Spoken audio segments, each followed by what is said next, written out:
we there yet? The words every father expects to hear, invariably, at every 10-minute interval.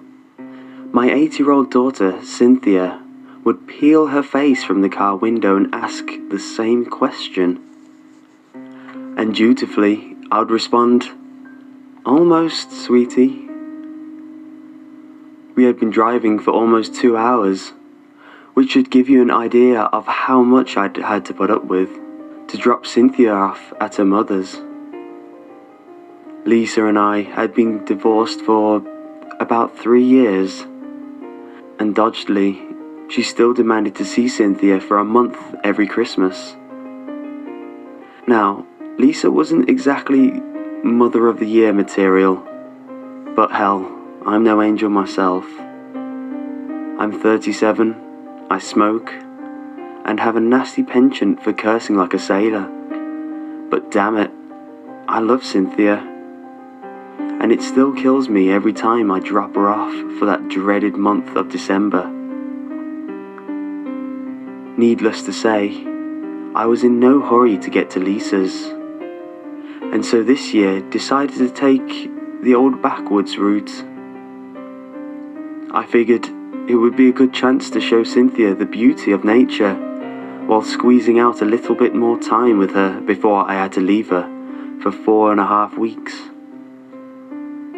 She was so engrossed by the passing scenery that she would only ask the periodic, "Daddy, what's that?"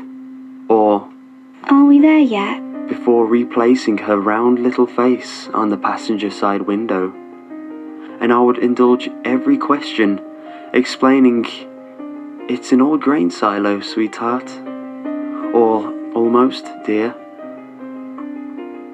After a while, I flicked on the radio for some quiet background noise, and began to slip into the quiet, meditative trance induced by long-distance driving. However, my calm was soon disturbed by a shriek from Cynthia. Slamming on the brakes instinctively, I brought the car to a lurching halt, looking over at Cynthia. "What is it, Cynthia? What's wrong?" I asked, panicked. My mind raced with all the things that could go wrong. Heart attack, pulmonary edema, kidney failure, all of which outlandish, seeing as Cynthia was perfectly healthy. But Cynthia just kept staring out the window, transfixed by what was out there.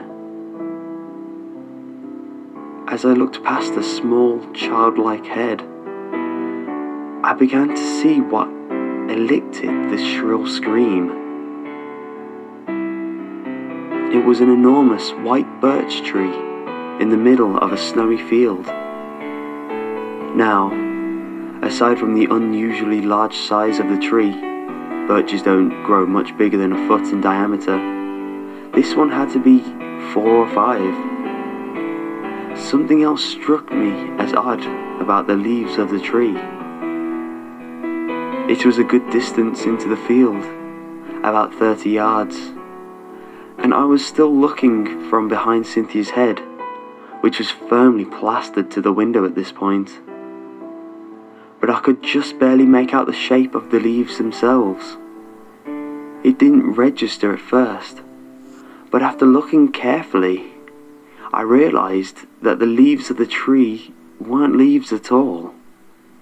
They were shoes. Hundreds of them, hanging from the branches by the laces, every shape and size imaginable. I slowly opened the door and stepped out to take a closer look. The sheer size of the tree was impressive, and the spread of its branches was unbelievable. By a rough sizing up, I guessed there to be about 600 or 700 pairs hanging all in all, some from even the smallest branches. I began to walk around the front of the car, unable to take my eyes off the bizarre spectacle before me. Then, without warning, I heard the other door open, and Cynthia shot off towards the tree, giggling with childish laughter. Now, aside from the fact that this was a field in the middle of nowhere, it was also the dead of winter. So as Cynthia ran off toward the tree, wearing just a pair of jeans and a t-shirt, my first reaction was to get her coat. Goodness knows she wouldn't put it on, even if it was 50 below. I turned around to grab a snow jacket from the car, and when I turned back, coat in hand, to yell at Cynthia to wear it, she was gone. My eyes searched the snow frantically for her, tracing her footsteps directly to the tree's base. "Cynthia?" I called. I heard a girlish giggle in response. "Cynthia, we don't have time to play games."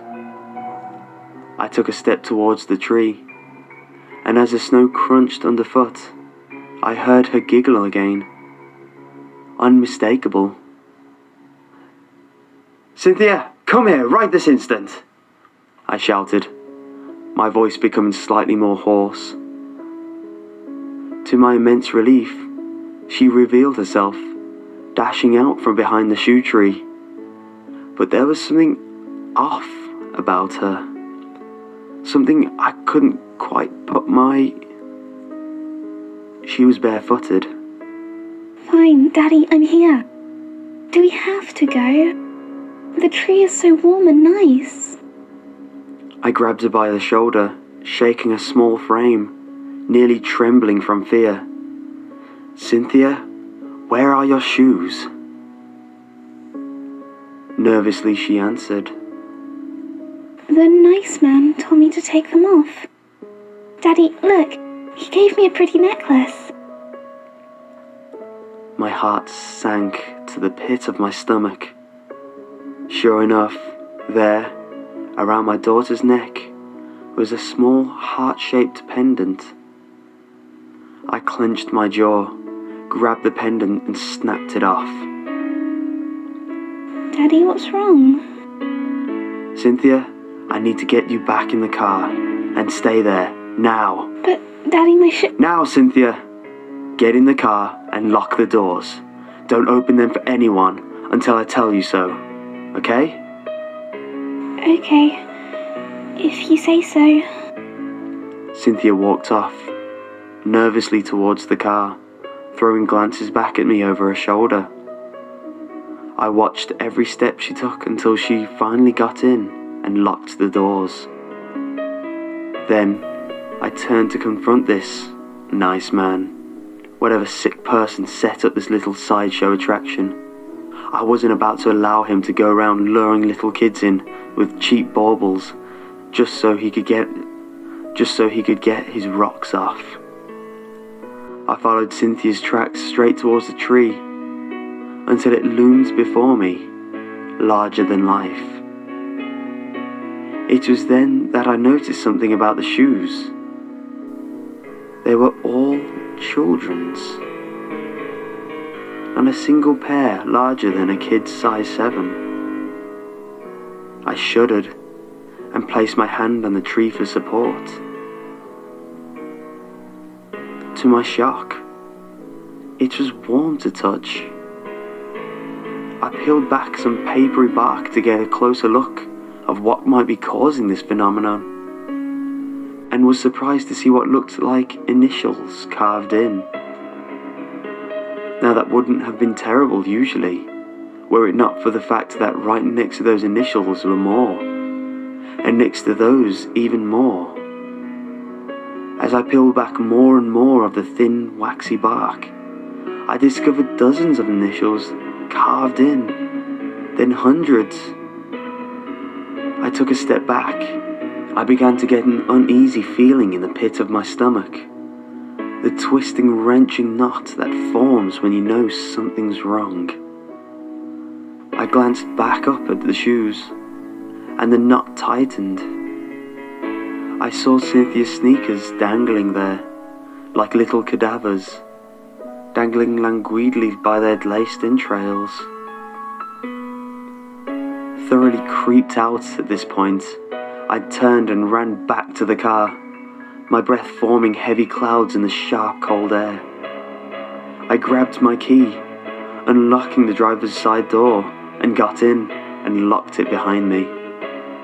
I turned to Cynthia and asked her, "Are you okay, sweetie?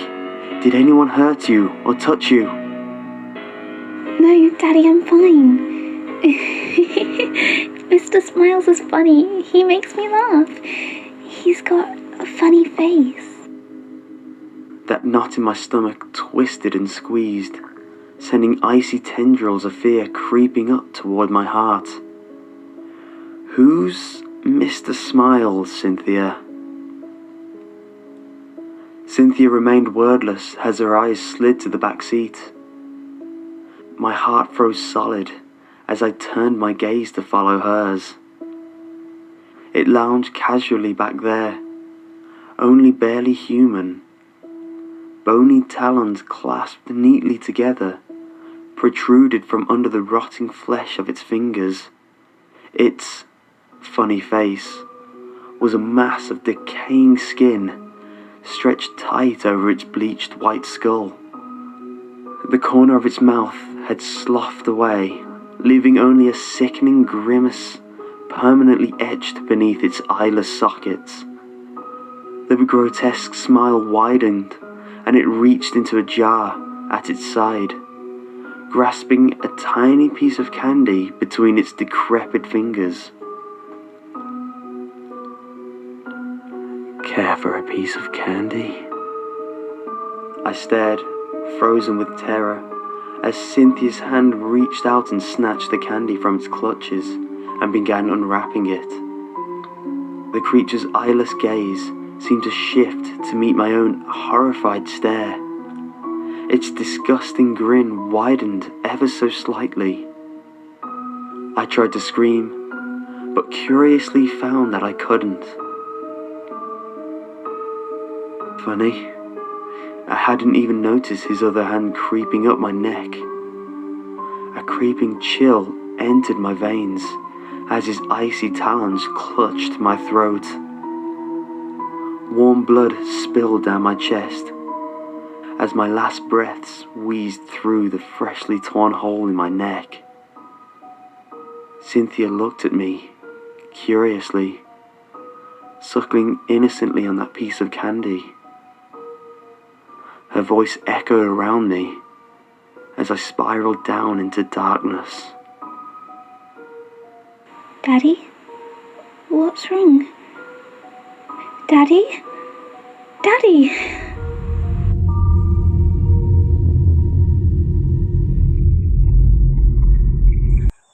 Hey guys, I'm on my way back to the Screaming Tunnel to do my daytime video, and I came up with this.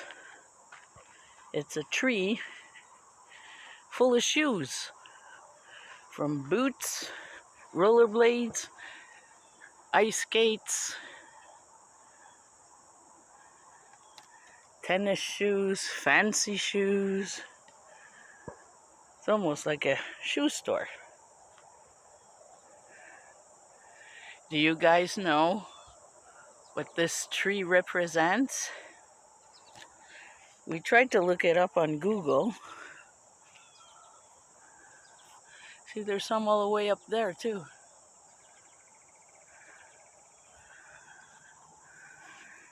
And it's maintained because the grass is cut and everything. I just so wonder, what does this tree represent?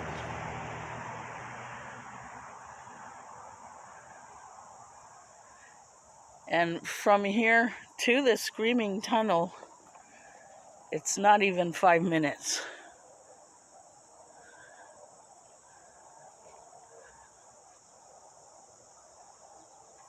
So I wanted to share this with you guys because I found this really weird also in a way. If you guys know what this means, well, you can leave it in the comments below. I'm really curious to know. And here there's like a field. So, on that note, that'll be it for now, guys. If you like this video, please give it a thumbs up.